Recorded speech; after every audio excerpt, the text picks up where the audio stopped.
Olá pessoal, meu nome é Fernando Fernandes, sou médico, psiquiatra e palestrante. Nesse vídeo eu quero compartilhar com vocês a minha participação no 11º Simpósio Internacional do CVV sobre Prevenção e Valorização da Vida.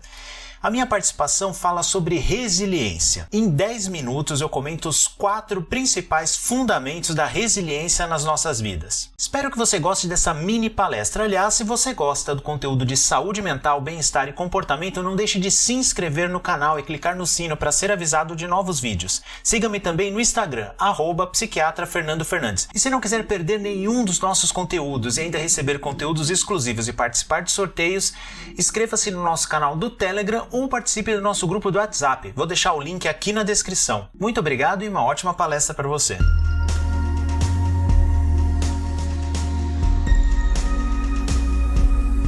Olá a todos, meu nome é Fernando Fernandes, sou médico, psiquiatra, palestrante e o pessoal do CVV me chama de parceiro, mas na verdade eu sou médico, psiquiatra, palestrante e um grande fã do CVV. Para mim é sempre uma honra poder participar dos eventos, sejam eventos internos, sejam eventos abertos como esse. Sempre que lembram o meu nome eu fico muito lisonjeado. E se dou um jeito, mesmo que eu não tenha horário, mas eu dou um jeito de colocar na agenda para participar. Se eu puder, para mim é um prazer enorme, se eu puder colaborar com um pouquinho que seja do meu conhecimento, do que eu puder passar para essa obra tão gigantesca e grandiosa que o CVV presta ao Brasil já há mais de 50 anos, para mim é sempre uma honra. Agradeço demais pelo convite da organização e parabenizo pelo tema que me foi proposto, que é falar um pouco sobre resiliência. Tenho 10 minutos para conversar com vocês sobre um tema muito vasto, então óbvio que não dá para discutir a fundo, mas dá sim para lançar algumas bases para vocês pensarem e a gente poder discutir daqui a pouquinho, que haverá um momento de interação, de perguntas e respostas, e aí a gente pode discutir mais livremente. Muito bem, começando pela definição de resiliência. Resiliência é um termo muito usado na psicologia, nos meios organizacionais, nas escolas, mas a origem dele é na física. O que é resiliência? É a capacidade que o material tem de, após ser submetido a algum estresse, que pode ser torção, tração, pressão, voltar à sua configuração original sem danos permanentes.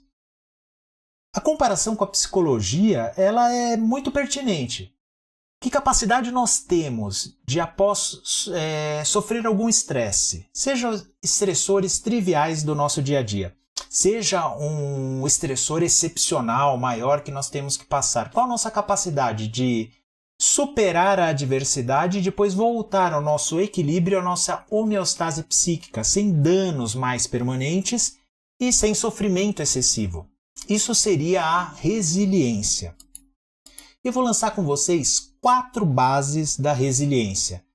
Para fomentar a discussão, para a gente pensar. Vamos lá? A primeira dessas bases é essa aqui, olha. Não existe resiliência sem saúde mental.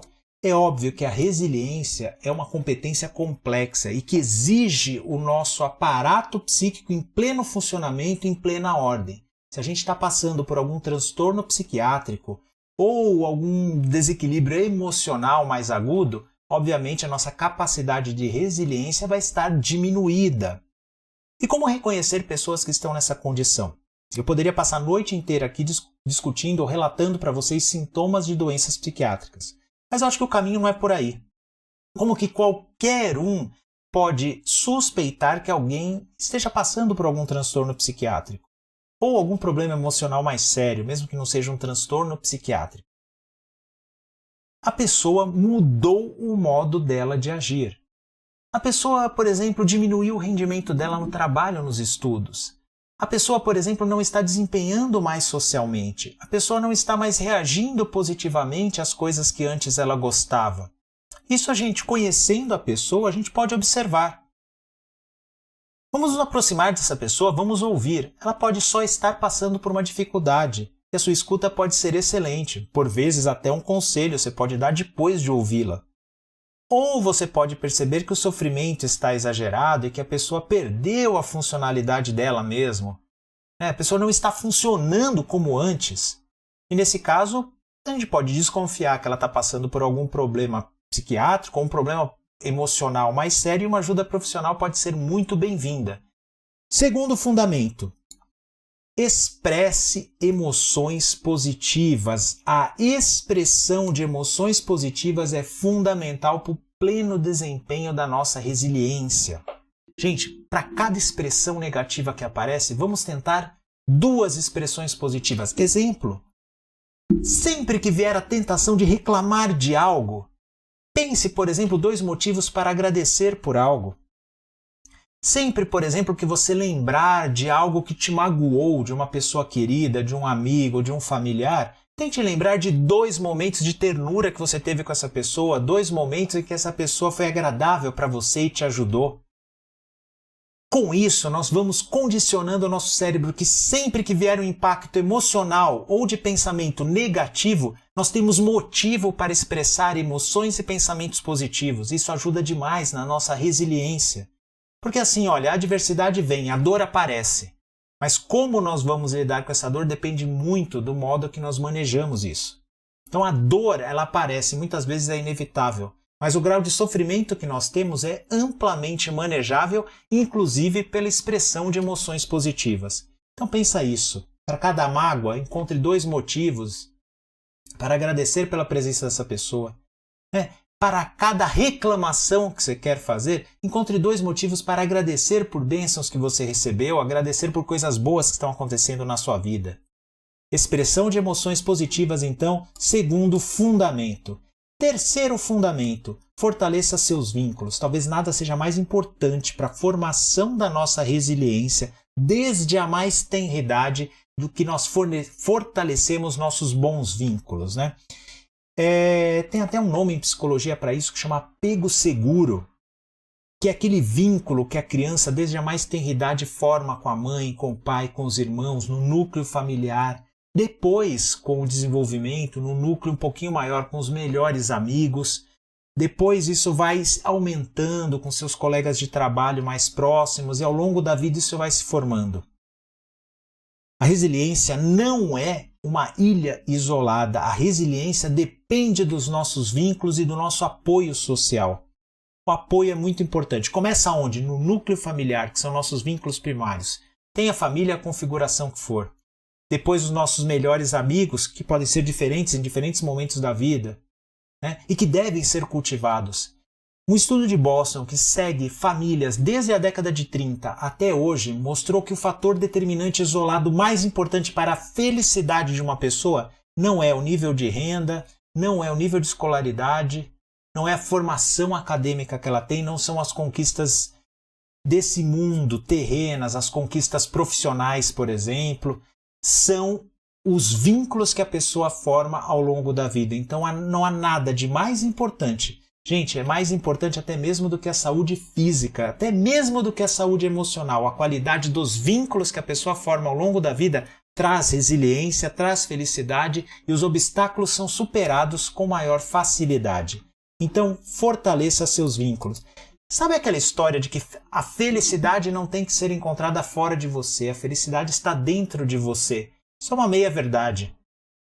O que os estudos dizem sobre a felicidade é que o fator mais importante está nos vínculos que você forma. Então parece que a felicidade também está nos outros, na qualidade dos vínculos que você forma.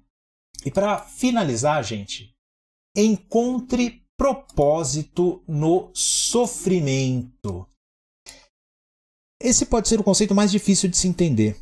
O grande psicólogo e psiquiatra Viktor Frankl, na minha opinião, o mais querido do século XX, ele dizia que nós podemos encontrar propósito no amor, ok, no amor, no trabalho, ok, no trabalho, encontrar propósito no trabalho, até aí ok, mas também no sofrimento. E eu vou finalizar com as palavras do próprio Viktor Frankl. Gente, olha isso. Não devemos esquecer nunca que também podemos encontrar sentido da vida quando nos confrontamos com uma situação sem esperança, quando enfrentamos uma fatalidade que não pode ser mudada. Porque o que importa, então, é dar testemunho do potencial especificamente humano no que ele tem de mais elevado e que consiste em transformar uma tragédia pessoal num triunfo, em converter nosso sofrimento numa conquista humana. Quando já não somos capazes de mudar uma situação, podemos pensar numa doença incurável, como um câncer que não se pode mais operar. Somos desafiados a mudar a nós mesmos. Viktor Frankl descreve uma vez um caso de um senhor que vivia um luto terrível. Ele perdeu a esposa, viveu uma vida maravilhosa junto com a esposa e no final da vida perdeu a esposa e estava passando por um luto terrível. E Viktor Frankl, junto com essa pessoa, encontraram sentido no sofrimento dele, pensando o seguinte, que a única alternativa para ele não viver o luto era ele falecer antes da esposa e a esposa sim teria que viver o luto. Nisso ele encontrou sentido, propósito no próprio sofrimento. Ele estava passando pelo luto para que a esposa, a pessoa que ele mais amava, não precisasse passar por aquilo. E com isso ele conseguiu resolver esse luto. Então o luto nunca acaba, mas ele se resolve, ele se transforma. E ele conseguiu encontrando propósito nesse luto. Encontrar propósito no sofrimento.